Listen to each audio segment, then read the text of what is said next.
Well, I have been doing hair since I could walk, and I love doing hair not just to make people beautiful, because I like to meet people from everywhere. Voila.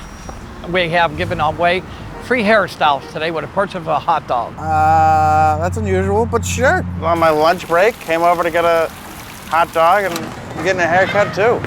And I came in just to buy a hot dog, and I was a bald guy when I came in, but I'm leaving out with hair. Yes, you are. Thanks to Circle K and old Mike here, I got my confidence back. I actually have my hair. Thanks, Circle K. You're welcome.